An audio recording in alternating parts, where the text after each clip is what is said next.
Doon ako gitago-taguan ari mga bayay. Kini nilaw man ning sako. Oh. Di ako kay bawo kung unsay pangalan ani sa inyohan ning klasiya sa utanon. Tambaligay, bantiyong, kalbasang puti. Bisag unsay tawag ninyo ana. So nagbunga na ako ng kuhaon ron kay basig maunhan na pug kuha na niya. Naa na po yung mga bag-o. So makautan yun in town. Bintahan na lang kay wa ni naanod og kuan sa pagbaha og kusog atong bagyong Tino. So, gaya ng sinabi ko nung nakaraan, ito ay hindi ko tinanim sadya. Ito ay dala ng tubig baha nung nakaraang baha na nauna pa kay Tino. Tapos napunta rito ang punla, tumubo, lumaki. Ngayon nagbunga na.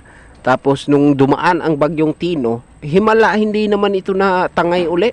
Kung tutusin mas malakas pa yung tubig baha nung bagyong Tino Pero hindi siya natangay. There can be miracle if you believe.